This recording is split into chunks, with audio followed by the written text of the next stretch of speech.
नमस्कार प्यारे साथियों। मैं उदित चौधरी स्वागत करता हूं आप सभी का एग्रीकल्चर एंड जी के ऑनलाइन प्लेटफॉर्म पे। तो दोस्तों, आज हमारे साथ हैं एक बहुत ही इम्पोर्टेंट गेस्ट और इनकी सक्सेस स्टोरी के बारे में आज हम बात करने वाले हैं। आज हमारे साथ जुड़े हैं सुनील कुमार सेठी जी। तो बहुत बहुत स्वागत है सर आपका। Thank you sir. और बहुत बहुत बधाई आपको, आपका जो एग्ज़ाम आपने क्रैक किया और आपकी जो ड्रीम पोस्ट है वहाँ तक आप पहुँचे, तो इसके लिए पूरी एग्रीकल्चर एंड जीके की टीम की तरफ से आपको बहुत सारी बधाइयाँ। Thank you sir. तो first start with your brief introduction. अपना ब्रीफ इंट्रोडक्शन दीजिए कि आपका एजुकेशनल बैकग्राउंड किस तरह से था और सारी चीज़ें। Sir, myself Sunil Kumar Shetty. I am from Bhubaneswar, Odisha.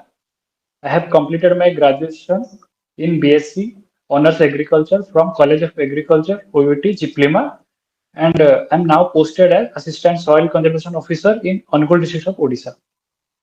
Okay sir. तो आपने सिर्फ बीएससी ही की है या एमएससी भी कंप्लीट की है? सर सिर्फ BSc एग्रीकल्चर। Okay okay. तो सबसे पहले हम ये जानना चाहते हैं कि जब आपने एग्ज़ाम दिया तो क्या क्या आपकी स्ट्रेटजीज थी, क्या आपने प्लान बनाए, क्या चीज़ें आपने फॉलो की, क्या आपका टाइम टेबल रहता था, उन सभी चीज़ों के बारे में एक बार हमें बताइए। सर एक्चुअली मैं तो 2022 से पास आउट हूँ, तो उसके बाद से ही पीएससी का जो एग्जाम है, जैसे कि असिस्टेंट एग्रीकल्चर ऑफिसर है या एच जो है असिस्टेंट हॉर्टिकल्चर ऑफिसर या असिस्टेंट सॉइल कंजर्वेटर, इसी के लिए ही प्रिपरेशन कर रहा था, गवर्नमेंट जॉब के लिए ही। तो इसी के साथ ही मैं preparation almost syllabus 50-60% almost same ही होता है। तो उसी के साथ सर सब प्रिपरेशन चल रहा था, मेरा भी थोड़ा थोड़ा सा मतलब इंटरव्यू तक जा पा रहा था, डब्ल्यू में या एचओ में। तो रेगुलर हार्डवर्क तो मतलब कंसिस्टेंसी रहना चाहिए, तो वही सब था प्रिपरेशन। तो आपने इसके अलावा और कोई एग्ज़ाम भी दिया था? सर बहुत सारे एग्री कॉम्पिटेटिव एग्जाम तो मैं फिर भी दे रहा था, जैसे कि एफसीआई वगैरह वो सब। ये सब आपने दिए थे? जी सर। ओके। तो मतलब इस एग्ज़ाम के लिए आपका, जैसे इस एग्ज़ाम को आपने क्या चुना, क्या आपका जो इंटरेस्ट था इस एग्ज़ाम के लिए जो बिल्डअप हुआ, क्या जी ऐसी चीज़ें थी कि जो आपने इस एग्ज़ाम को ही सबसे जो है इतनी मेहनत से सब कुछ टारगेट किया?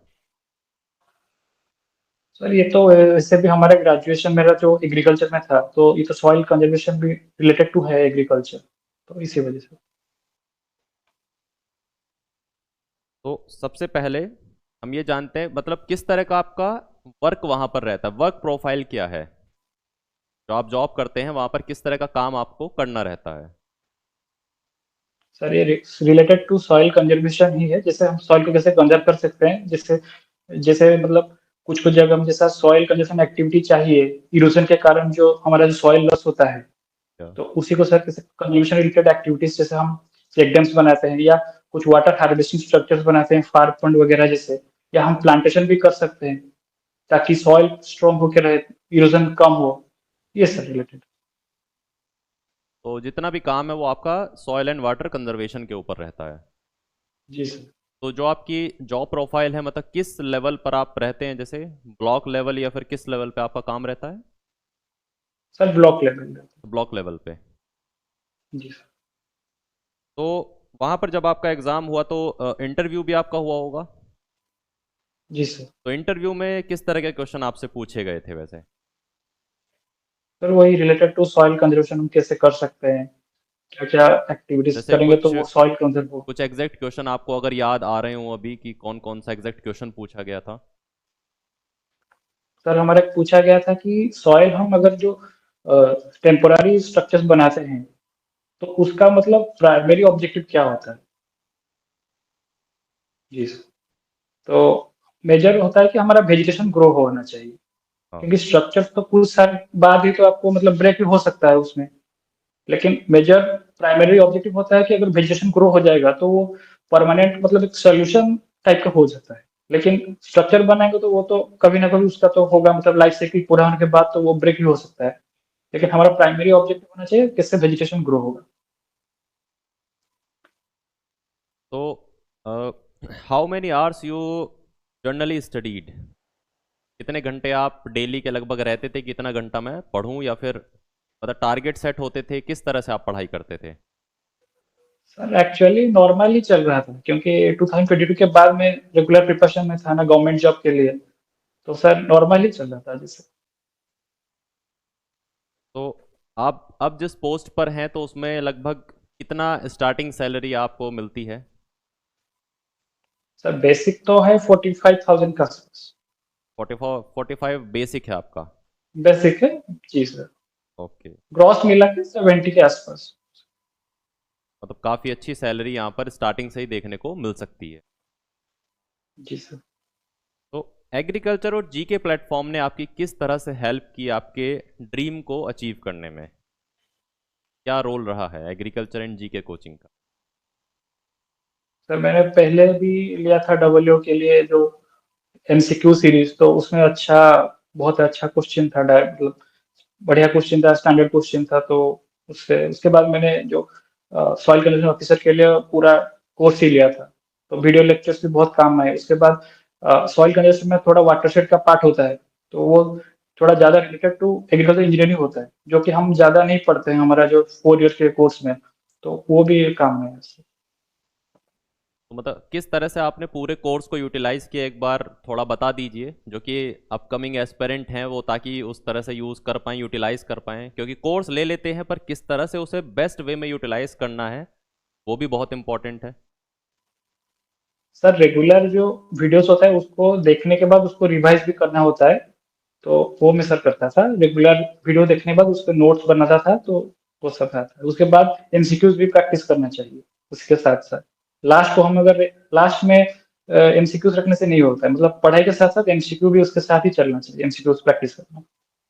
मतलब जितना आप पढ़ें उसके साथ साथ आप प्रैक्टिस भी करते रहें। प्रैक्टिस। जी सर। तो कैसा रिएक्शन था आपके घर पे या फिर आप सभी आपके फैमिली का जब रिजल्ट के बारे में पता चला सबको? सर बहुत बढ़िया, ग्रेट फीलिंग्स। तो उस दिन तो फिर बधाइयों के तांते लग गए होंगे आपके घर, सभी लोग ने जी मतलब सर। कॉन्ग्रेचुलेशंस। जी सर। तो अब मैं ये जानना चाहता हूँ कि जैसे इसमें अभी आप ट्रेनिंग पीरियड में है या फाइनल पोस्टिंग आपकी हो चुकी है? सर पोस्टिंग हो चुकी है, लेकिन अभी इन सर्विस ट्रेनिंग भी होना बाकी है। तो मतलब अभी सीखने का फेज है आपका? जी सर। तो जैसे जो अपकमिंग एस्पिरेंट हैं, जो फ्यूचर एस्पिरेंट हैं, उन्हें आप क्या सजेशन देना चाहेंगे, जो भी तैयारी करना चाहते हैं इस कोर्स के लिए, इस पोस्ट के लिए अगर कोई तैयारी करता है तो आपका क्या सजेशन रहेगा? सर मैं ये कहना चाहूंगा कि जो आने वाले स्टूडेंट्स है, जो एस्पिरेंट है, कि आप पढ़ाई को पूरा कंसिस्टेंट रहिए पढ़ाई में। अगर नहीं भी हो रहा है, मतलब कुछ फेलियर भी फेस करना पड़ रहा है, उसमें गिव अप नहीं करना है। पढ़ाई मतलब कंसिस्टेंट रहना चाहिए, तो कुछ ना कुछ होगा, श्योर सक्सेसफुल हो। तो एक बार फिर से आपको बहुत बहुत थैंक यू हमारे साथ जुड़ने के लिए, अपना एक्सपीरियंस शेयर करने के लिए। कहीं ना कहीं फ्यूचर एस्पिरेंट्स के लिए एक मोटिवेशन की तरह काम करेगा। तो सुनील जी, बहुत बहुत धन्यवाद आपका, और एक बार फिर से माय बहुत प्लेजर बहुत सर। बधाइयाँ आपको। Thank you sir. Okay, thank you sir.